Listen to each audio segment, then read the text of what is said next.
आचार्य पवन गोस्वामी। जय सीताराम। क्लास 12 हिंदी साहित्यिक एवं सामान्य।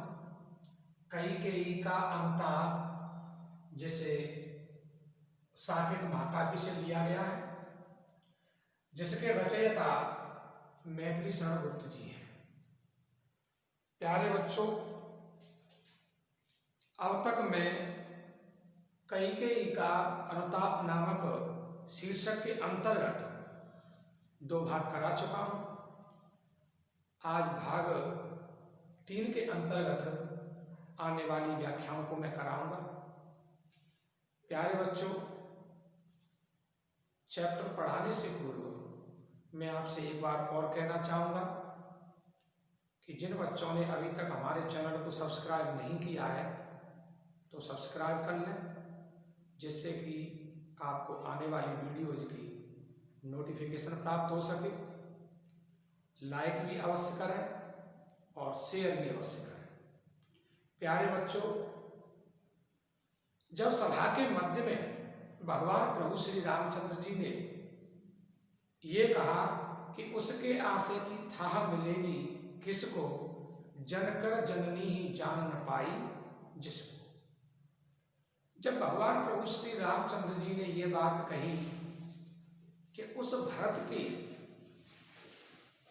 गहराई को कौन प्राप्त कर सकता है, उसके विचारों की गहराइयों को कौन जान सकता है, स्वयं जन्म देने वाली माता उसके विचारों की गहराई को नहीं जान पाए। वो भी उसे नहीं समझ पाए कि मेरा पुत्र भरत कैसा है। जब जन्म देने वाली माता ही उसको नहीं समझ पाई तो भला और कौन समझ सकता है।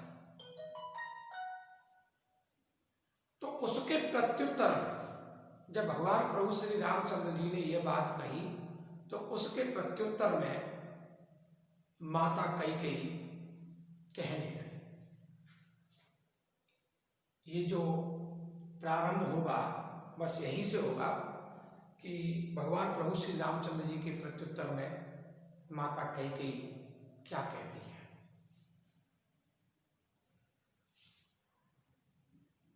यह सच है तो अब लौट चलो तुम घर को, यह सच है तो अब लौट चलो तुम घर को। चौंके सब सुनकर अटल के कई स्वर को, सबसे रानी की ओर अचानक देखा, सबने रानी की ओर अचानक देखा। वेदव्य तो सारा व्रता यथा विधुलेखा, वेदव्य तो सारा व्रता यथा विधुलेखा।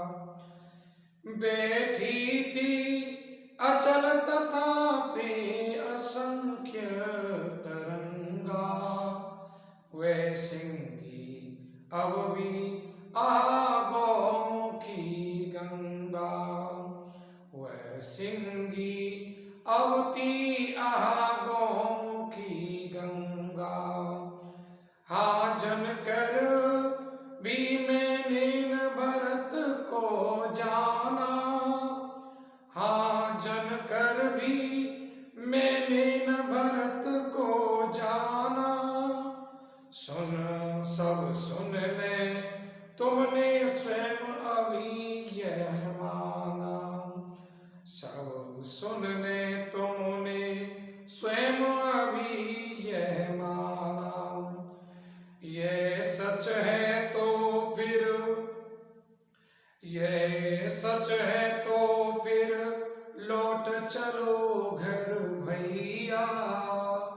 अपराधिन में हूँ तात तुम्हारी मैया,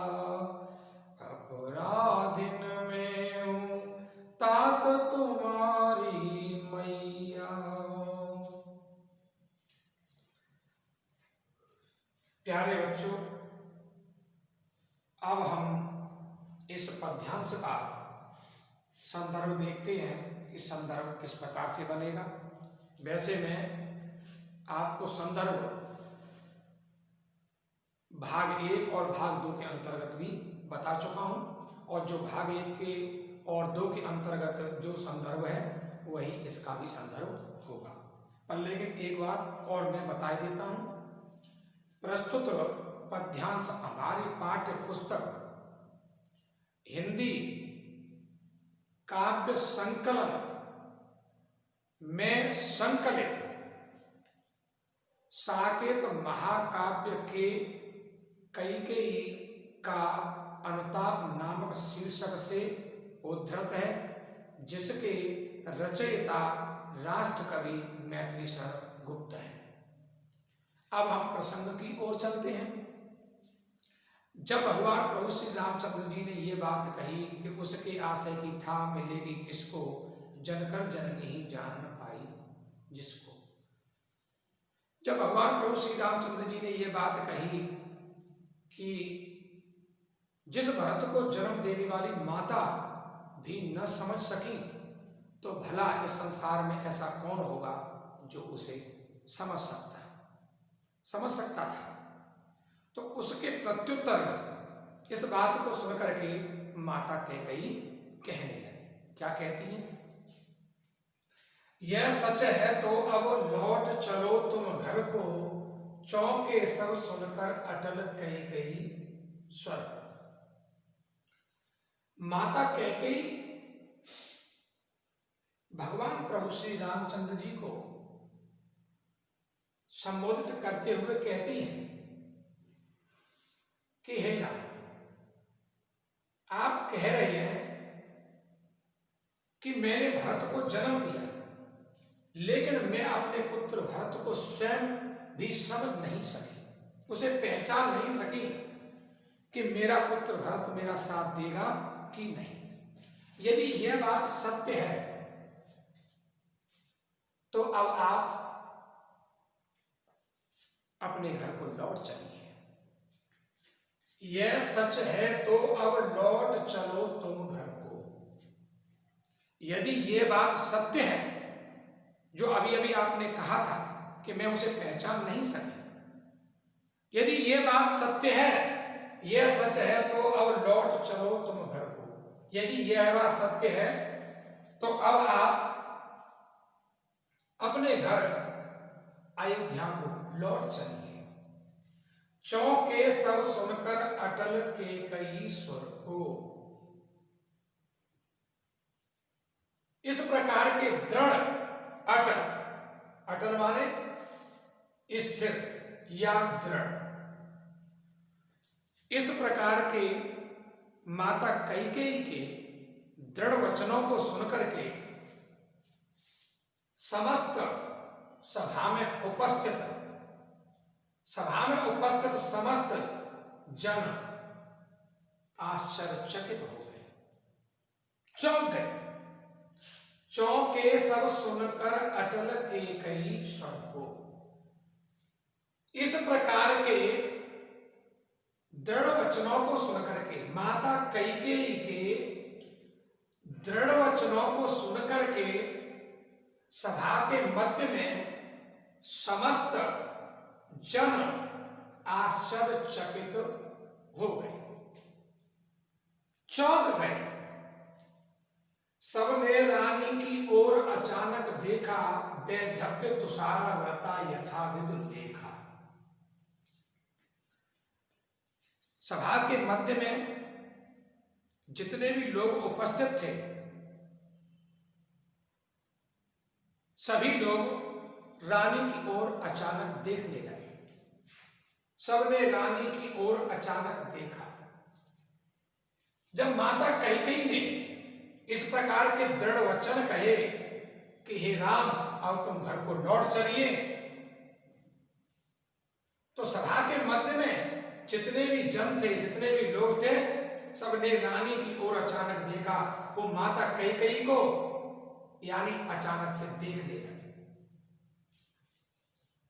वैधव्य तुषारा व्रता यथाविध लेखा। वैधव्य, वैधव्य कहते हैं विधवा, विधवापन। वैधव्य विधवा या विधवापन, तो सारा व्रता पाले से ढकी हुई या कोहरे से ढकी हुई। तो सारा व्रता पाले से ढकी हुई या कोहरे से ढकी हुई। विदु लेखा, विदु माने चंद्रमा, लेखा माने चांदनी या किरण। विदु माने चंद्रमा और लेखा माने चांदनी या किरण, चंद्रमा की चांदनी। वैधव्य तो सारा व्रता यथा विदु लेखा। विधवापन में रानी कैकेयी तो सारा व्रता पाले से ढकी हुई इस प्रकार से लग रही है कि मानो कोई चंद्रमा की चांदनी हो। यथा वैधव्य तो सारा व्रता यथा विदु लेखा। रानी कैकेयी विधवापन के रूप में, वैधव्य के रूप में कोहरे से ढकी हुई मानो इस प्रकार से लग रही है कि चंद्रमा की चांदनी हो। वैधव्य तुषारा व्रता यथा विदु लेखा। विधवापन के रूप में कोहरे से ढकी हुई मानो चंद्रमा की चांदनी के समान दिखाई दे रही है। तो यहां पर प्यारे बच्चों, आपका वैधव्य तुषारा व्रता यथा विदु लेखा, यहां पर आपका उत्प्रेक्षा अलंकार हो जाएगा। संभावना मथोत्प्रेक्षा, जहां पर उपमेय में उपमान की संभावना व्यक्त की जाती है तो वहां पर उत्प्रेक्षा अलंकार होता है। यहां पर रानी को चंद्रमा की चांदनी के तरह बताया, यहां पर ऐसी संभावना व्यक्त की गई है। बैठी थी अचल तथापि असंग तरंगा, वह सिंगी अवती आहा गौमुखी गंगा। यद्यपि महारानी कैकेयी सभा के मध्य में स्थिर होकर के बैठी हुई है। अचल, अचल माने स्थिर या दृढ़। बैठी थी अचल, महारानी कैकेयी सभा के मध्य में दृढ़ स्थिति में बैठी हुई है, स्थिर होकर के बैठी हुई है। तथापि असंख्य तरंगा, तथापि फिर भी उनके अंदर विचारों की असंख्य लहरें उठ रही है। शरीर से तो दृढ़ है, शरीर से तो स्थिर बैठी हुई है, लेकिन मन से स्थिर नहीं है, मन से दृढ़ नहीं है। वह सिंगी अवती आहा गौमुखी गंगा, बैठी थी अचल तथापि असंख्य तरंगा। बैठी थी महारानी कैकेयी सभा के मध्य में दृढ़ अवस्था में बैठी हुई है, तथापि फिर भी असंख्य तरंगा, लेकिन उनके अंदर विचारों के रूप में असंख्य लहरें उठ रही हैं। वह सिंगी अवती आहा गौमुखी गंगा। आह, सिंगनी की तरह विहार करने वाली आज महारानी कैकेयी गौमुखी गंगा की तरह पवित्र, निर्मल एवं शांत नजर आ रही है। गौमुखी गंगा, गंगा माता की तरह। वह सिंगी अवती आहा गौमुखी गंगा, वह सिंगी अवती आहा गौमुखी गंगा। आह, वो महारानी कैकेयी जो कभी सिंगनी की तरह नजर आती थी और उनका जो विहार था वो बहुत ही क्रूर रहा, लेकिन आज वह सभा के मध्य में गौमुखी गंगा की तरह शांत, पवित्र एवं निर्मल नजर आ रही है। हाँ जनकर भी मैंने न भरत को जाना, सब सुन ले तुमने स्वयं अभी ये माना। हे राम, अभी अभी आपने ये बात कही थी कि मैं अपने पुत्र को जन्म देकर के भी समझ नहीं सकी, उसे पहचान नहीं सकी। हाँ जनकर भी मैंने न भरत को जाना, सब सुन ले तुमने स्वयं अभी ये माना। हाँ ये बात मैं मानती हूं कि मैंने भरत को जन्म देकर के भी उसे नहीं जान पाई। हाँ जनकर भी मैंने न भरत को जाना, जनकर माने जन्म देकर के, जाना माने पहचाना या समझ सके। हाँ जनकर भी मैंने न भरत को जाना। हाँ ये बात सत्य है कि मैंने भरत को जन्म दिया, लेकिन मैं भरत को पहचान नहीं पाई, मैं भरत को समझ नहीं सकी कि मेरा पुत्र मेरे किए में साथ देगा या नहीं देगा। सब सुन ले तुमने स्वयं अभी ये माना। जो मैं कह रही हूं इस बात को अच्छी प्रकार से समस्त सभा के मध्य में समस्त जो जन है वो अच्छी प्रकार से सुन ले, और तुमने स्वयं अभी ये माना। और हे राम, अभी अभी तुमने ये बात अपने मुंह से कही है और ये बात मानी भी है। कौन सी बात? ये बात कि भरत को जन्म देने वाली माता स्वयं उसे समझ नहीं सकी, उसे पहचान नहीं सकी। ये बात अभी अभी तुमने बात मानी है। यह सच है तो फिर लौट चलो घर भैया, अपराध में मैं हूं तात तुम्हारी मैया। अब यहां पर जो भैया है, माता कैकेयी राम जी से कह रही है, तो यहां पर जो भैया है वो पुत्र के लिए ही आया है। यह सच है तो फिर लौट चलो घर भैया, अपराध में मैं हूं तात तुम्हारी मैया। और यहां पर तात भी पुत्र के ही लिए आया है, राम जी के लिए ही आया है। भैया भी राम जी से कह रही है और तात भी राम जी से कह रही है, तो यहाँ पर भैया और तात दोनों का मतलब पुत्र से ही है। यह सच है तो फिर लौट चलो घर भैया, अपराध में मैं हूं तात तुम्हारी मैया। हे पुत्र, यदि ये बात सत्य है कि मैं भरत को जन्म देकर के भी पहचान नहीं पाई, मैं भरत को जन्म देकर के भी समझ नहीं पाई, यदि ये बात सत्य है तो आप घर को लौट चलिए। यह सच है तो फिर लौट चलो घर भैया। हे पुत्र, यदि ये बात सत्य है तो आप घर के लिए लौट चलिए। अपराध में मैं हूं तात तुम्हारी मैया, क्योंकि अपराध मेरे पुत्र भरत ने नहीं किया है। अपराध तो मैंने किया है, और जब भरत ने अपराध किया ही नहीं है तो भरत को दंड नहीं मिलना चाहिए। अपराध मैंने किया है तो दंड की भागीदार मैं हूं। भरत अपराधी नहीं है, बल्कि अपराधी तो मैं हूं, और दंड तो अपराधी को ही मिलना चाहिए। जब मेरे पुत्र भरत ने अपराध किया ही नहीं है तो उसे दंड नहीं मिलना चाहिए, तो इसलिए आपको घर को लौट चलना चाहिए। अपराध में मैं हूं तात तुम्हारी मैया, क्योंकि भरत अपराधी नहीं है, अपराधी तो मैं हूं। तुम्हारी मैया अर्थात मैं कैकेयी अपराधी हूं, तुम्हारा भाई भरत अपराधी नहीं है।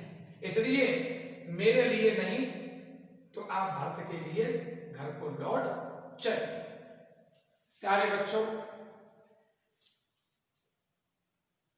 यहां से यहां तक जो मैंने पद्यांश कराया है, अब उसके काव्य सौंदर्य की तरफ आपको मैं ले चलता हूं।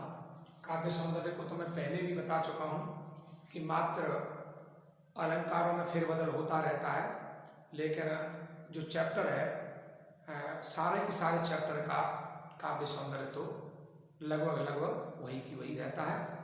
लेकिन एक बार और देख लेते हैं, इसमें जो रस है वो शांत है, छंद सवैया है, अलंकार इसके अंतर्गत उत्प्रेक्षा, रूपक और उपमा। यहाँ पर असंख्य तरंगा में बैठी थी अचल तथा असंख्य तरंगा, यहाँ पर रूपक बन जाएगा। वह सिंह की अवधि आहा गौम की गंगा, और इसमें उपमा बन जाएगा। भाषा साहित्यिक खड़ी बोली है, या शुद्ध साहित्यिक खड़ी बोली कह सकते हैं, या संस्कृत निष्ठ खड़ी बोली कह सकते हैं। शैली प्रबंध या प्रबंधात्मक है। गुण प्रसाद है। शब्द शक्ति लक्षण है। अब प्यारे बच्चों, अब हम आगे चलते हैं दूसरे पद्यांश की ओर।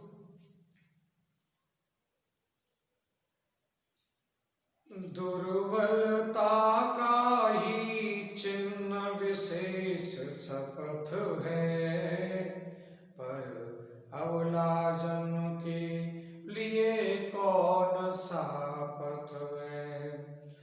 यदि मैं उकसाई गई भरत से हो, तो पति समान ही स्वयं पुत्र भी खो। ठहरो मत रोको, मुझे कहूँ सो सुन लो, पाओ यदि उसमें सार उसे सब चुन लो। करके पहाड़ सा पाप मौन रह जाऊं, राई भर भी अनुताप न कर ले पाऊं। थी सन नक्षत्र शशि निशाओस टपकाती, रोती थी नीरव सवाए दैत पुकाती। उल्कासी रानी दिशा दीप्ति करती थी, सब में विषमय और खेद भरती थी।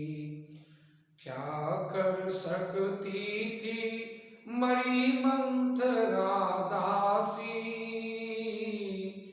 क्या कर सकती थी मरी मंथरा दासी। मेरा ही मन रह सका न निज विश्वासी, मेरा ही मन रह सका न निज विश्वासी, मेरा ही मन रह सका न निज विश्वासी। दुर्बलता का ही चिन्ह विशेष शपथ है, पर अबला जन के लिए कौन सा पथ है। प्रस्तुत पद्यांश में माता कैकेयी अपने किए की भूल मानते हुए पश्चाताप करती है। माता कैकेयी अपने किए का पश्चाताप करते हुए, अपनी भूल का पश्चाताप करते हुए कहती है, क्या कह रही है कि दुर्बलता का ही चिन्ह विशेष शपथ है, पर अबला जन के लिए कौन सा पथ है। शपथ सौगंध। हे राम, माता कैकेयी कहती है कि हे राम, सौगंध दुर्बल व्यक्ति का निर्बल व्यक्ति का प्रमाण होता है। दुर्बलता का ही चिन्ह विशेष शपथ है। निर्बल व्यक्ति का मात्र सौगंध ही एक प्रमाण होता है। दुर्बलता का ही चिन्ह विशेष शपथ है। हे राम, दुर्बल व्यक्ति का मात्र सौगंध ही एक प्रमाण होता है, चिन्ह एक प्रमाण होता है, पर अबला जन के लिए कौन सा पथ है।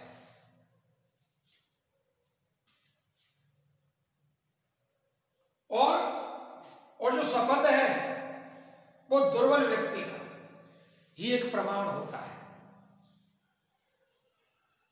या ऐसे कह सकते हैं कि सौगंध को एक दुर्बलता का प्रमाण माना जाता है। सौगंध को दुर्बलता का प्रमाण माना जाता है, पर अबला जन के लिए कौन सा पथ है, पर लेकिन मुझ जैसी अबला स्त्री के लिए कोई दूसरा मार्ग ही नहीं है। सौगंध के अलावा कोई दूसरा मार्ग नहीं है। पर अबला जन के लिए कौन सा पथ है, पथ माने रास्ता या मार्ग। अबला जन जो बलहीन है, जो दुर्बल है, जो निर्बल है, पर अबला जन के लिए कौन सा पथ है। लेकिन हे राम, मुझ जैसी अबला स्त्री के लिए सौगंध के अलावा कोई दूसरा मार्ग है ही नहीं। यदि मैं उकसाई गई भरत से हूं, तो पथ समानी स्वयं पुत्र भी खो। हे राम, यदि मुझे मेरे पुत्र भरत ने उकसाया, यदि मैं उकसाई गई भरत से हूं, तो पथ समानी स्वयं पुत्र भी खो। हे राम, यदि मुझको मेरे पुत्र भरत ने उकसाया हो, या मेरे किए में भरत ने साथ दिया हो, तो जिस प्रकार से मैंने अपने पति को खो दिया है, उसी प्रकार से मैं अपने पुत्र को भी खो दूं। जिस प्रकार से, तो पथ समानी स्वयं पुत्र भी खो। जिस प्रकार से मैंने अपने पति को खो दिया है, उसी प्रकार से मैं अपने स्वयं के पुत्र भरत को भी खो दूं। ठहरो मत रोको मुझे कहूं सो सुन लो, पाओ यदि उसमें सार उसे सब चुन। सभी ठहर जाओ, मत रोको मुझे, कहूं सो सुन लो। आज मैं जो कहना चाहती हूं, आज मुझे कहने से नहीं रोका जाए। ठहरो मत रोको मुझे, कहूं सो सुन लो। आप सभी ठहरो, रुक जाइए, और आज मुझे मत रोकिए। आज जो मैं कहना चाहती हूं, उसे मुझे कहने दीजिए, कहूं सो सुन लो। और आप उस बात को अच्छी प्रकार से सुन लीजिए। पाओ यदि उसमें सार उसे सब सुन लो। यदि मेरी बात में आपको कुछ सार स्वरूप लगता है, तो आप उसे आत्मसात कर लीजिए। पाओ यदि उसमें सार उसे सब चुन लो। यदि आपको मेरी बात सार स्वरूप लगती है, यदि अच्छी लगती है, तो आप उसको ग्रहण कर लीजिए। करके पहाड़ सा पाप मौन रह जाऊं, राई पर भी अनुताप न करने पाऊं। महारानी कैकेयी सभा के मध्य में आगे कहने लगी कि मैंने पहाड़ के समान पाप किया है, और क्या पहाड़ के समान पाप करके भी मौन रह जाऊं? क्या मुझे चुप रहना चाहिए? करके पहाड़ सा पाप मौन रह जाऊं। मैंने पहाड़ के समान विशाल पाप किया है, क्या इस प्रकार के विशाल पाप को करके, इतने बड़े पाप को करके फिर भी मैं चुप रह जाऊं? राई भर भी अनुताप न करने पाऊं। अनुताप माने पश्चाताप। जब मैंने पहाड़ के समान इतना बड़ा पाप किया है, तो क्या मैं राई के बराबर भी पश्चाताप नहीं कर सकती? क्या राई के समान पश्चाताप करने का मेरा अधिकार नहीं है? राई, सरसों का बीज बहुत छोटा होता है, पहाड़ बहुत बड़ा होता है? राई भर भी अनुताप न करने पाऊं। मैंने पहाड़ के समान बहुत बड़ा पाप किया है, और क्या इतने बड़े पाप को करने के पश्चात भी चुपचाप रहूं, कुछ भी नहीं कहूं? राई भर भी अनुताप न करने पाऊं। क्या मेरा इतना भी अधिकार नहीं है कि मैं एक सरसों के बीज के बराबर भी पश्चाताप कर सकूं? इतना तो मेरा अधिकार है ही कि मुझे ज्यादा नहीं तो एक सरसों के बीज के बराबर तो पश्चाताप कर लेने दीजिए। थी स नक्षत्र सस निशा ओस टपकाती, रोती थी नीरव सभा हृदय थपकाती। पहाड़ सा करके पहाड़ सा पाप मौन रह जाओ। यहाँ पर पहाड़ के समान बताया है, तो यहाँ पर उपमा अलंकार हो जाएगा, यानी उपमानो उपमेय। राय भर भी अंताप न करने पाऊं, थी स नक्षत्र सस निशा ओस टपकाती, रोती थी नीरव सभा हृदय थपकाती। स नक्षत्र तारों सहित, तारों से युक्त, स नक्षत्र नक्षत्रों सहित या तारों सहित या तारों से युक्त, सस निशा, सस निशा माने चांदनी रात्रि, ओस के रूप में आज सभा के मध्य में आंसू टपका रही थी। ओस के माध्यम से, ओस के रूप में। थी स नक्षत्र सस निशा ओस टपकाती, आज महारानी कैकेयी के पश्चाताप को देख करके भी प्रकृति रोने लगी है। आज स नक्षत्र, नक्षत्रों से युक्त, तारों से युक्त, सस निशा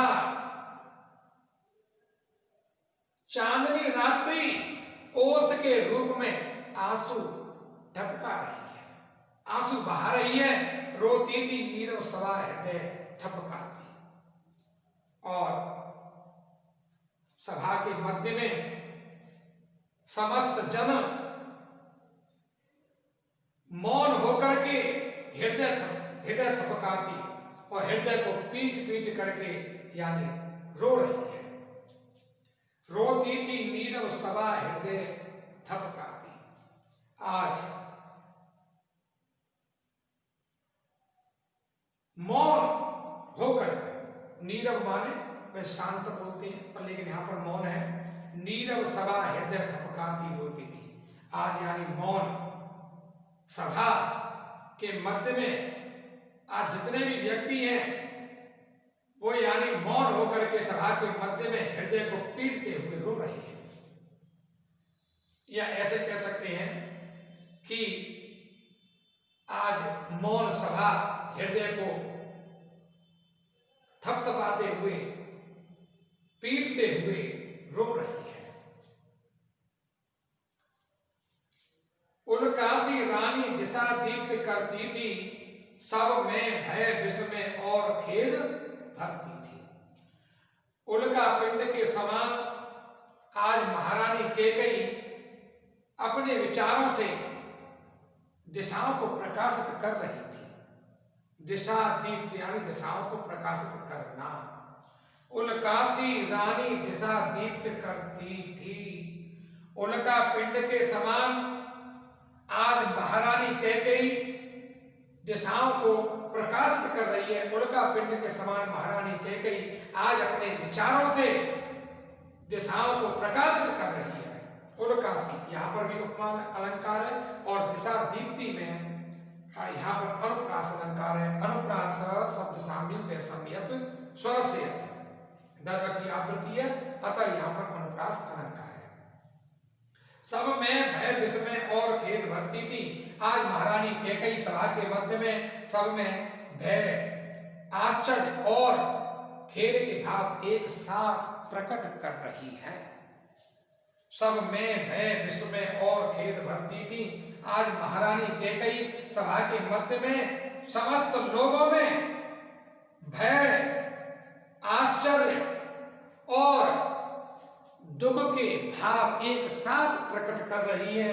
क्या कर सकती थी मरी मंथरा दासी, मेरा ही मन रह सकाल निज विश्वासी। और महारानी कैकेयी आगे कहने लगी कि बेचारी मरी, मरी से मतलब बेचारी, बेचारी दासी मंथरा क्या कर सकती थी? क्या कर सकती थी मरी मंथरा दासी? बेचारी दासी मंथरा क्या कर सकती थी? वो कौन होती थी कि मैं इस कार्य को कर दूं, कि उस कार्य को कर दूं? वो कौन होती थी ऐसा बुरा करवाने वाली? लेकिन कमी तो मुझ में ही थी कि मेरा ही मन रह सका निज विश्वासी, क्योंकि मेरा मन ने ही अपना विश्वास नहीं किया, मेरा ही मन रह सका निज विश्वासी, निज माने अपना। लेकिन कमी तो मुझ में ही थी कि मेरा मन स्वयं विश्वास नहीं कर पाया, स्वयं का विश्वास नहीं जीत पाया, मेरा मन अपना ही विश्वास नहीं कर पाया। प्यारे बच्चों, आज के लिए बस इतना ही। आगे के पद्यांश को हम आगे के भाग में कराएंगे, भाग 4 में कराएंगे। और मैं आपसे एक बार फिर कहना चाहूँगा कि जो मैंने पढ़ाया है उसे आप अच्छी तरह से पढ़ेंगे, याद करेंगे और कंठस्थ करेंगे, क्योंकि कैकेयी का जो अनुताप है उसमें से आपके लिए परीक्षाओं में आ सकता है। वेरी वेरी मोस्ट इम्पोर्टेंट के अंतर्गत है ये। तो मैं तो बस इतना ही कहूँगा कि आप इसे कंठस्थ कर लें और आगे के पद्यांशों को हम आगे के राउंड में कराएंगे। तब तक के लिए जय सीता।